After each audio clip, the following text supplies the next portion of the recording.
Gastroschisis. First case scenario. A newborn baby was born with a mass to the right of umbilicus and there was no membranous covering over the herniated mass. The mass consisted of loops of intestines. It involved both large intestine and small intestine but not the umbilical cord. No ascites and bowel complications were noted and there were no associated anomalies. So what could be the probable diagnosis? The probable diagnosis is gastroschisis. This picture shows the baby born with gastroschisis. So failure of migration and fusion of embryonic disc on the 3rd to 4th week of gestation leads to defect in abdominal wall, which allows portions of abdominal contents to herniate outside the abdominal cavity. This is called as gastroschisis. It is usually 2 to 5 centimeters in size. It is seen on the right side of the umbilical cord. This defect occurs after 10 weeks of intrauterine life. There is no covering sac.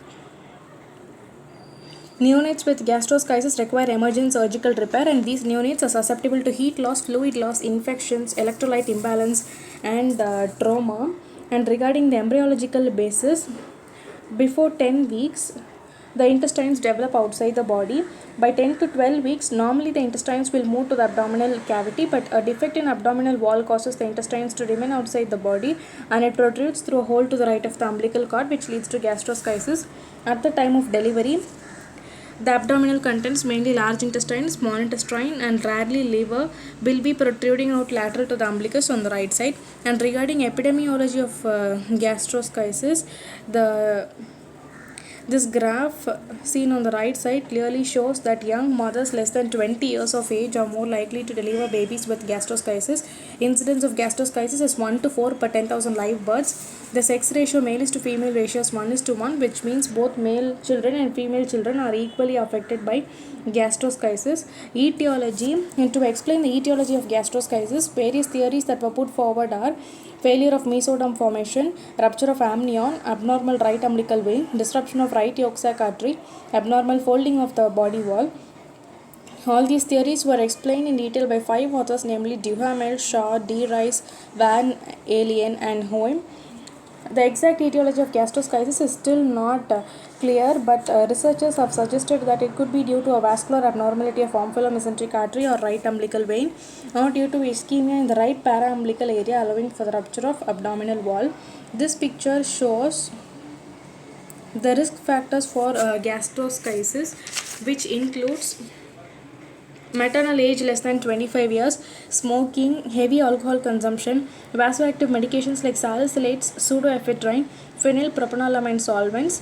The other risk factors include poor diet, influenza, parents working in printer or computer manufacturing factories, short interval between the menarche and first pregnancies. And this picture shows the environmental risk factors, which includes early maternal age between 12 to 19 years and early paternal age up to 24 years. So 73.8% of gastroschisis cases are not associated with any other congenital anomalies. Only very few cases of gastroschisis are associated with congenital anomalies such as heart murmur in 9.5% cases, respiratory distress in 7.1% cases, gastric rupture in 2.4% cases, intestinal atresia in 2.4% cases. Clinical features of gastroschisis. It is not covered by a sac. Umbilical cord is not involved. The opening is less than or equal to 5 centimeters. Bowels are often thickened, matted, and edematous. The diagnosis of the prenatal diagnosis is by means of ultrasound and increased maternal alpha fetoprotein levels. Regarding the treatment modalities, no intrauterine treatment modality is available for gastroschisis at present. It is a neonatal emergency requiring urgent closure.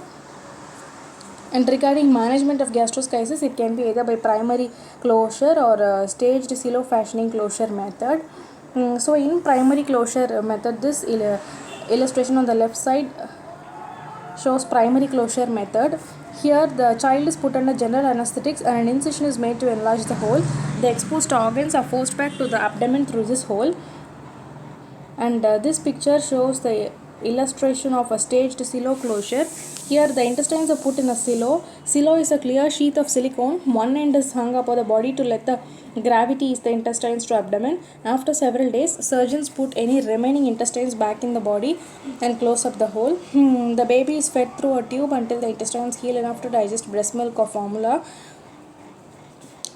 So, if simple gastroschisis is reducible, primary closure can be treated by primary closure.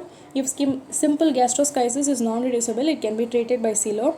If complex gastroschisis, in complex gastroschisis, if the gastroschisis is associated with perforation or necrosis, it can be treated by enterostomy.